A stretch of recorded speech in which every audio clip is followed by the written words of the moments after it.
Hello hi नमस्ते आदाब सत श्री अकाल की हाल चाल कैसे हैं आप लोग। मैं कुलदीप भंडारी स्वागत करता हूं आपका वेदांतुस क्लास 9 चैनल पे। एंड आज के इस सेशन में हम लोग बात करने वाले हैं एक बहुत इंपॉर्टेंट टॉपिक की, विच इज जो बच्चे जनरली क्लास 9th में मिस्टेक्स करते हैं वो कौन सी मिस्टेक्स है, कैसे आप उनको अवॉइड कर सकते हो, कौन सी वो चीजें हैं, छोटे छोटे पॉइंट्स है जिनको आप इग्नोर करते हो, जो गलतियां आप करते हो जिसकी वजह से आपका पूरा का पूरा क्लास 9th बर्बाद हो जाता है। वीडियो को मैं ज्यादा लंबा नहीं रखूंगा, 2 से 3 मिनट में खत्म करने की कोशिश करेंगे और जानने की कोशिश करेंगे कि कौन से वो पॉइंटर्स है जो आपको ध्यान रखने। तो सबसे पहले अगर मैं मिस्टेक्स की बात करूं जो जनरली बच्चे क्लास 9th में करते हैं, तो सबसे पहला मिस्टेक आता है उनके पास, that they are not taking class 9 seriously. बच्चा जब क्लास 8 से क्लास 9th में आता है ना, तो सिलेबस में बहुत बड़ा डिफरेंस नजर आएगा आपको, सिलेबस में बहुत बड़ा डिफरेंस नजर आएगा। और बच्चे क्या है ना कि वो सोचते हैं कि जैसे हमारे पास 8th ग्रेड तक हम पास हुए ना, क्लास 9th में भी वैसे ही पास हो जाएंगे। ऐसा नहीं होगा। क्लास 8 का सिलेबस अगर यहां तक है ना, तो क्लास 9th का सिलेबस ये है, आपके पास 3 अलग अलग से साइंस की किताबें आ जाएंगी, फिजिक्स केमिस्ट्री मैथ्स, मतलब तीनों एक ही में होंगी बट 3 अलग अलग सब्जेक्ट्स बन जाएंगे। क्लास 8 तक सिर्फ एक ही सब्जेक्ट हुआ करता था। मैथ्स में आपके पास एडवांस लेवल के क्वेश्चंस आएंगे। अभी तक आप क्या कर रहे थे, रेशनल नंबर्स, पेरीमीटर निकालो, एरिया निकालो, अब आपके पास मुश्किल मुश्किल चीजें आने लग जाएंगी। तो सिलेबस में बहुत बड़ा डिफरेंस आपको नजर आने लगेगा। तो मेक श्योर गाइज, आप लोग जब भी क्लास 9th में एंटर करो ना, तो क्लास 9th को आपको सीरियसली लेना है, इग्नोर नहीं करना है। क्यों सीरियसली लेना है, इसके कुछ खास चीजें हैं। जो आपका क्लास 9th का सिलेबस है, अगर आप लोग क्लास 11th में पीसीएमबी इनमें से कोई भी साइंस स्ट्रीम लेना चाहते हो, तो क्लास 9th के टॉपिक्स में इनका बेसिक छुपा है। यानी कि क्लास 9th में जो भी टॉपिक्स आप पढ़ रहे हो, जैसे मोशन आप पढ़ रहे हो क्लास 9th में फिजिक्स में, वही आपका क्लास 11th में भी आता है। लॉज ऑफ मोशन वही आपका काइनेमेटिक्स क्लास 11th में भी आता है। और अगर आपने यहां पे इन बेसिक्स को इग्नोर कर दिया ना, क्लास 11th में बहुत दिक्कत होने वाली है। तो मेक श्योर गाइज, अगर आप लोग साइंस स्ट्रीम या फिर कोई भी स्ट्रीम लेने का सोच रहे हो, तो क्लास 9th उसका बेस है क्लास 11th का, क्योंकि क्लास 9th के बहुत सारे टॉपिक्स रिपीट होने वाले हैं क्लास 11th। दूसरी चीज बेटा, आपकी हैबिट। अगर आप लोगों ने क्लास 9th में पढ़ने की हैबिट नहीं डाली, मैं आपको ज्यादा पढ़ने के लिए नहीं बोलूंगा, अभी मैं दूसरे पॉइंट में वही हम डिस्कस करेंगे। आपको एक हैबिट बनानी पड़ेगी पढ़ने की, जिसके लिए आपको क्लास 9 को सीरियसली लेना पड़ता है। बहुत सारे बच्चे क्या सोचते हैं कि यार एग्जाम टाइम पे पढ़ेंगे, लेकिन यार देखो क्लास 9th में, क्लास 10th में ये चल जाएगा। यही हैबिट आपकी क्या हो जाती है, क्लास 11th में भी आ जाती है। और क्लास 11th ऐसी क्लास नहीं है कि आप एग्जाम टाइम पे पढ़ोगे और पास हो जाओगे, अच्छे नंबर आ जाएंगे, नहीं, मेहनत करनी पड़ेगी। तो मेक श्योर आप अपनी एक हैबिट बनाओ कि आप कंसिस्टेंट रहो। तो दूसरा पॉइंट हमारा यही है कि बच्चे कंसिस्टेंट नहीं रहते हैं।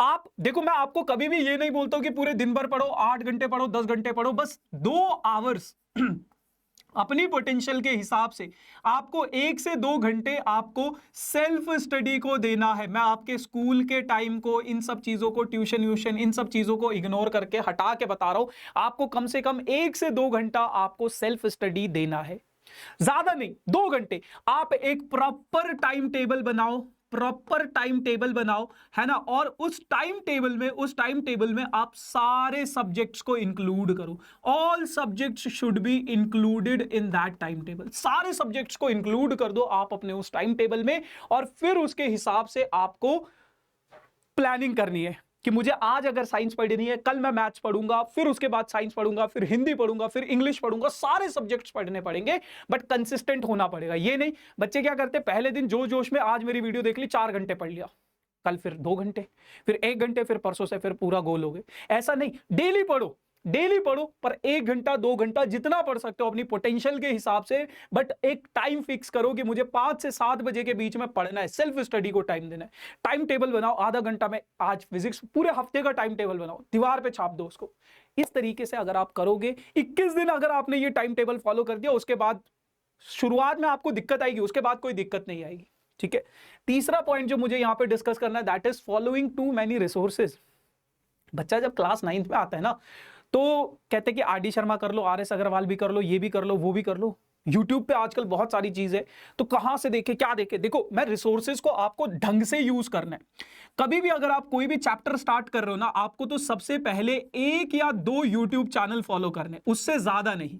1 या 2 यूट्यूब टीचर्स को या फिर चैनल्स को आपको फॉलो करना है, उससे ज्यादा बिल्कुल नहीं, क्योंकि उससे ज्यादा करोगे कबाड़ा हो जाएगा। क्योंकि कोई कुछ बोलेगा, कोई कुछ बोलेगा, आपको कंफ्यूज कंफ्यूज्ड रहोगे, क्योंकि मैं अगर स्ट्रेटेजी बताऊंगा मैं अपने हिसाब से बताऊंगा, दूसरा कोई बताएगा वो अपने हिसाब से बताएगा, तीसरा कोई बताएगा वो अपने हिसाब से। तो आप एक या दो यूट्यूब टीचर्स को फॉलो करो, और सबसे पहले कोई भी चैप्टर अगर आप देखते हो तो उनका वन शॉट वीडियो जरूर देखना।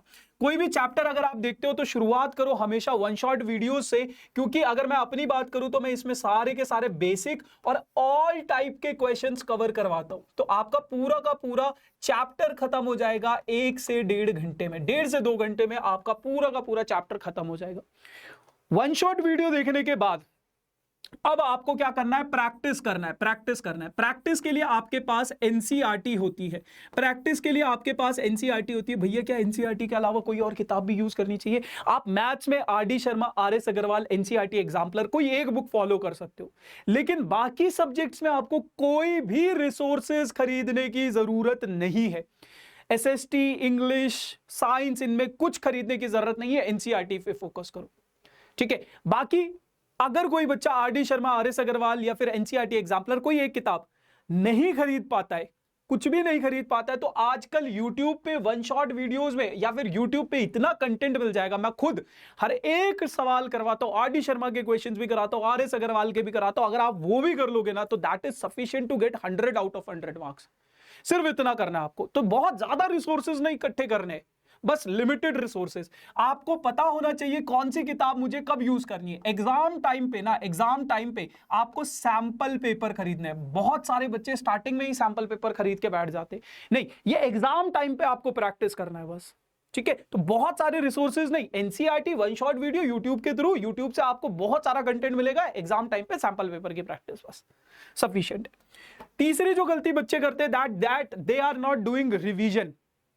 कभी भी अगर आपने देखा होगा कि आप एक तरफ से पढ़ते हो, पीछे से आप गोल होते जाते हो। मान लो आज आपने चैप्टर नंबर 1 पढ़ा, फिर चैप्टर 2 पढ़ा, फिर चैप्टर 3 पढ़ा, तो चैप्टर नंबर 1 जब आप चैप्टर नंबर 3 पे पहुंचोगे, चैप्टर नंबर 1 गायब हो जाएगा आपके दिमाग से, आपको पता ही नहीं चलेगा क्या था उसमें। तो टाइम पे आपको टाइमली रिवीजन करना पड़ेगा, रिवाइज करना पड़ेगा चीजों को।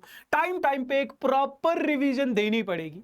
कैसे? आप हफ्ते में, वीक में एक दिन, संडे को जितना भी आपने पढ़ा है वो टेस्ट दो, जितना भी आपने पढ़ा है वो टेस्ट दो, और फिर उसके बाद एक बड़ा test, mega test, 1 mega test दो आप मंथ एंड पे, 31 को या फिर 30 को, जो भी वो महीना होगा, मंथ एंड में आप एक टेस्ट दो, मेगा टेस्ट। जितने भी सब्जेक्ट्स पढ़े आप टेस्ट दो उन चीजों का।